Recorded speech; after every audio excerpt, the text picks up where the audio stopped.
Hello, and welcome to SCG Global Spin. Our host today is Alice van der Schee. Alice is a partner of Benthem Keulen, where she heads the Restructuring and Insolvency Practice Group. She is often appointed as administrator in moratoriums and as receiver in bankruptcies, and is licensed to practice law in both the Netherlands and Germany. Additionally, she is a member of the Board of Directors of SCG Legal and a member of the Council of Insel Europe. Joining Alice today is Mario Di Stefano. Mario founded DSM Avocats à la Cour in 2004. Prior to founding DSM, Mario was legal counsel and managing partner with the Luxembourg fiduciary and later partner in a Luxembourg law firm. We also have Alex Pham from DSM. Alex has more than 15 years worth of experience in tax law, including litigation, international tax law, corporate and individual tax, as well as indirect taxation. Finally, we have Alessandra Medina. Alessandra is an associate at DSM where she focuses on commercial and business law, dispute resolution, employment and social security law, real estate, and construction. Hi, Mario. Hi, Alessandra. Hi, Alex. How are you? We're good. We're in 2020, but we're still good. Well, of course, Luxembourg has been affected by the pandemic, like all of us. How's life at this moment? Is it difficult? Are you at home? I see you're at the office. No, we're all in the office. So we had a lockdown for about 2 months where most of our people work from home, but we don't have open space. So we have individual offices because, lawyers are difficult people, so we keep them apart. So we have individual offices. So we didn't have all that much of a problem when people were sort of allowed to go back to the office. We didn't have to force anybody to come back. People were all quite happy to come back to the office, we've been back for quite a number of weeks now. Everybody's really in the office. Yes. Well, I can imagine that everybody really loves to be back and to see each other, of course. But what has the impact of COVID-19 been on the Luxembourg economy? Has it been hit like other countries in Europe, like Spain, for instance, or what is the situation there? Well, I would say that it has not been quite as bad. We so far have had about, 140 dead people in Luxembourg. We have had our shares in economic issues like the lockdown, but still, if you look at the figures today, it's believed that Luxembourg is probably like one of the Eurozone countries least affected by the crisis, together with Finland and the Baltic countries. The situation in the health sector has been contained. We did not have any overlap of corona cases with respect to the health infrastructure. So we were able to cope with it on that side. The recession has not been quite as bad as initially expected. We have lost something like 9,000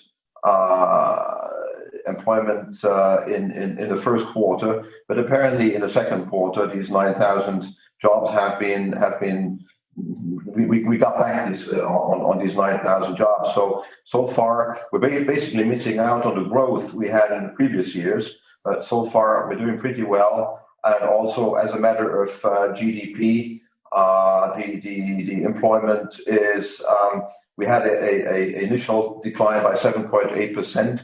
It looks like we're going to be somewhere between 5 and 5.5% at the end of the day, which is not all that bad compared to some other countries.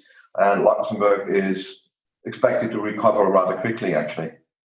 That really sounds quite promising. When I look at the situation here, it's getting out of hand again. We're in the middle of a second wave. Is something similar happening in Luxembourg, or are you still in a good shape? Well, we have, like statistically, it's about the same thing that happens here. It's what you could call the second wave.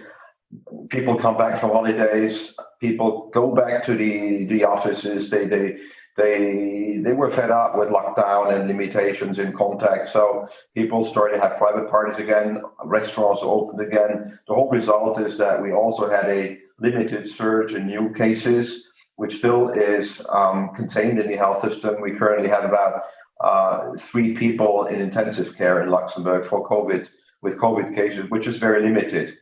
Yeah. So we're doing as well as we can. But if you know that COVID appears to be so highly contagious that the spread can be actually exponential, what everybody's trying to do is to be prepared for a rapid surge that could get out of hand, which apparently is already happening in some other countries. Yes. And also, there's one thing that we as a firm, also with respect to like risk taking and helping our staff and our clients, is we don't assume that not being dead is actually the only criteria.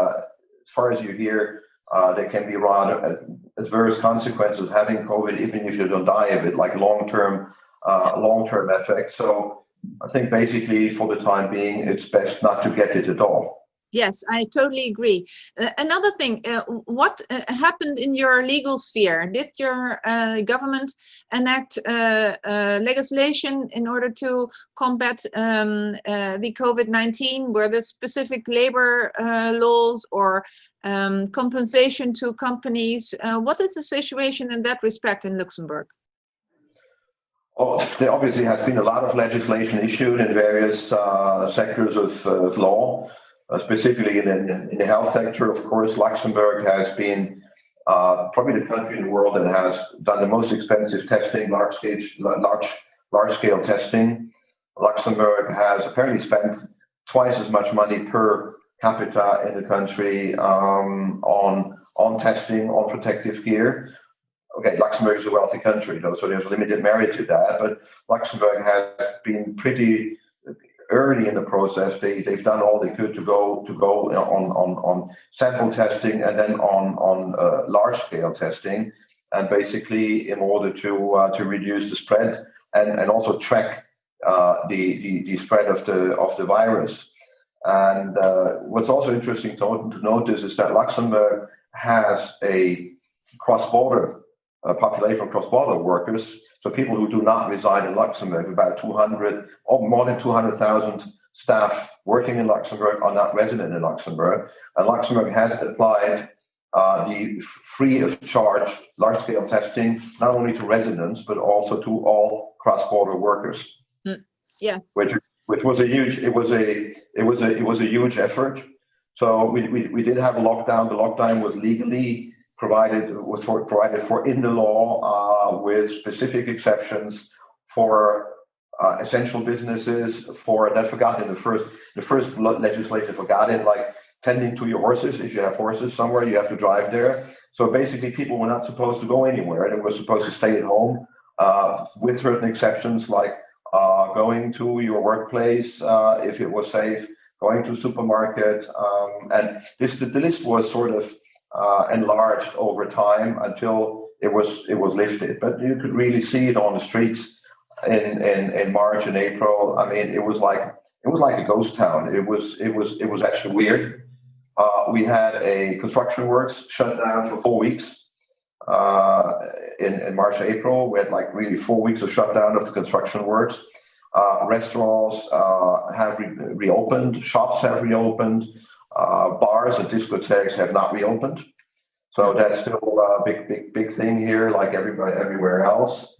Cultural events have practically all been cancelled, either transferred into a virtual event or recently like small-scale events with very scarce public.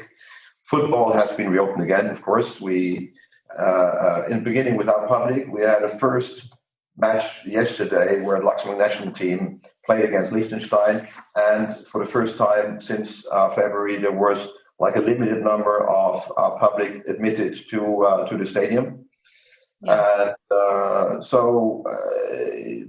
And what else have we done? I mean, the Ministry of Health has implemented a internet platform, cloud platform, where the citizens could interact with hospitals and doctors without actually having to physically go there. So you could get like a prescription from a doctor or consult somebody in a hospital, exchange documents without actually going there, without physical meeting, all through a dedicated platform that within a very short time, a couple of weeks, has been set up by private contractor that we know very well, and who basically teamed up with the Ministry of Justice here. And apart from that, I mean, there's some other measures. You'll hear from Alessandra and from Alex on two measures. But in corporate law, like for instance, there's a specific piece of legislation has been issued that allows all meetings, shareholder meetings, board meetings, to be held virtually by telecom, even if it's not provided for in the articles. Yes, well, some good comes out of this pandemic as well. You see some innovation. So some innovation is seen in Luxembourg when it comes to general meetings. We have the same here in the Netherlands, and that can help in the future as well. Alessandra, maybe you can fill us in a little bit about the labor law situation. What measures did the Luxembourg state implement to help employers, other than the ones that Mario already told us about, that were relevant for employers? And will they be, or will they stay the same in the future, or are they only for the short term? To face against this pandemic, employers had to adapt some working procedures. So they put on place social distancing and regular hand washing for their employers, specifically in open space offices. And if possibility there are, the employers set up home office work to avoid that many people work from the same workspace. Let's say that there are many employers that also obliged their employers to put on a mask when they are leaving their place. And maybe, not maybe, but normally all physical meetings were cancelled and replaced by virtual meetings. Yeah. Well, that's the same. That's quite the same here. I mean, I'm sitting at my home, but in the office, it's all over Europe, I guess, everywhere. People are keeping distance and so on. What else can you tell us about the Luxembourg situation? Yes, there are some measures that has been took in place by Luxembourgish government. I'm going to talk about the three most important measures. That will be the short time working, the home office work, and the working time. Mm-hmm. So let's start with the short time working. This is how can I say it? The short time working scheme has been reactivated because in the past it was not a measure that has been put on very often, because there are some conditions that are very strict. And with the pandemic, we got some predefined and simplified conditions, so that the whole procedure has been lightened up and shortened, and so that the decisions about according short-time working for some employers has been very easy and very quickly. Then for the home office work, I can say that most of the companies put on place this type of measure because of this pandemic, and it's a measure to avoid, as I said before, that many employers work together in the same space. So about the procedure of home office work. Normally, in a normal period of time, the employer has to give all the furniture to employees so that they can work from home. Then this should be provided by the employment contract, and there is normally a period of adaptation which can be from 3 to 12 months. But during COVID pandemic, the Luxembourgish legislation provided that this adaptation period is not a condition, and so it's easier to put on place this home office working. So let me ask a question. When you mean home office working, that means that the employee who's working from home can ask for a good chair, a laptop, and all the things that he or she needs to work from home. Is that what you're saying? Yes, laptops and maybe internet connection if they don't have at home. Yes, but also, for instance, at my office, there were a few of my staff were constantly shipping chairs to all the people who were at home and who wanted to have a good office chair rather than a chair in the kitchen to sit on all day. So is that something that you that would be equivalent or like that in Luxembourg? So far, I don't know that some employees asked for that, but it could be possible. Yeah. They don't have a chair at home. Yeah, well, a chair, yes, but an office chair is something different if you want to sit all day, huh? But go on. It's very interesting. Were that all the measures that you wanted to tell us about? Yes, I was saying about this working time. It's interesting to speak about it because normally in a normal period of time, employees can work until 10 hours a day. But during COVID pandemic, the legislation provides that there are some activities that have been carried out and let's say as food sector or public transport. And they had then for those employees the possibility to increase these working hours as of 12 hours a day. So, but this was just for the companies who had been carried out from the activity and those who also benefited from short-time working. Alex, can I ask you a question now about the tax situation? What did the Luxembourg government do to help all the taxpayers there? Well, there are two measures taken by the Luxembourg state in order to ease the taxpayers' life. The first one is the extension of the deadline to submit tax returns in Luxembourg for individual taxpayers and for corporate taxpayers as well. Well, normally, individuals in Luxembourg have to submit their tax return at the 21st of March of each year. And the deadline for corporate taxpayers is set up at the end of May. For this year, the deadline has been extended to the end of June 2020. This is the first big measure taken by the government in Luxembourg. The second one I would say is the cancellation of the tax prepayments upon request from the taxpayers, individual or corporate.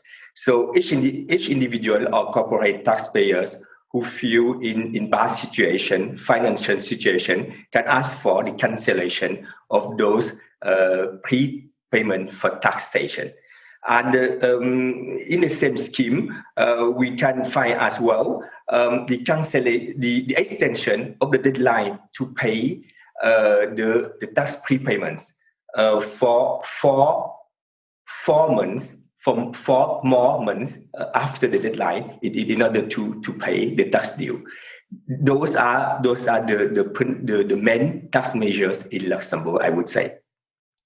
Well, that's very interesting, and I can really understand also why your government did take those measures. If you would be an American or a foreign investor in Luxembourg, what would your advice at this point in time be? Maybe Mario, you can tell us a little bit more about what the situation is when it comes to foreign investors or foreign investment. Is it is it a really good time to invest, or what would you advise us? Well, I think every crisis also bears opportunities, and what we see with certain clients, including family offices, but also investment funds, is that they try to seize these opportunities, and in part they're profiting from a situation where money is still comparatively cheap to invest in certain lines of business that they consider are maybe even hit by the pandemic, but that are particularly cheap right now, but where they expect like a turn, like a return to a normal situation in the near future. So we see that the business is still going on. We have certain sectors that are hit more badly than others, which is everything that has to do with travel industry, has to do with retail shops, which have been hit heavily by the fact that there's the pandemic, people stay at home, but everything that is e-commerce has thrived. You can't say it in any other way. I mean, everybody's ordering stuff over the internet. We see that the habits of people have changed. So the investment opportunities in Luxembourg in real estate, for instance, are still there. We don't have that much industry. So Luxembourg as investment hub very often is used for companies that will actually invest in targets in other countries, in European countries, or even farther away. But anybody who would be looking at a good business opportunity in Luxembourg, life goes on, I would say. And on the other hand, somebody who considers from the US investing in other European countries, you will find that in many instances, there's a strong arguments in favor of making your investment via a Luxembourg special purpose vehicle, a Luxembourg company that will actually channel the investment for like a company located not in Luxembourg, but for instance, another European country or European economic sector country. Yeah, I think one of the consequences of the pandemic is, for Luxembourg at least, it won't be hit as much as it was in the prior crisis. I mean, then it was all finances, and Luxembourg had more to do with that, and now the situation is much more normal, and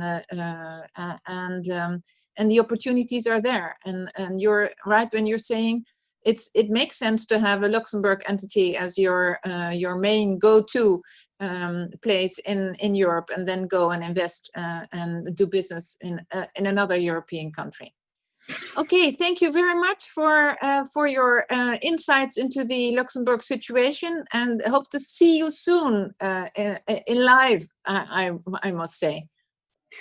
Well, Alice, I couldn't agree more. I mean, that's something we are sorely missing, is the meeting with our colleagues, meetings in the US, meeting in Europe, meeting in Asia, where it was always good to see all of you again, all our colleagues from the network, and we just hope that we will come back to a situation where people will not have to be worried for the health and the health of their relatives, and where we can go back to normal living, where we don't have to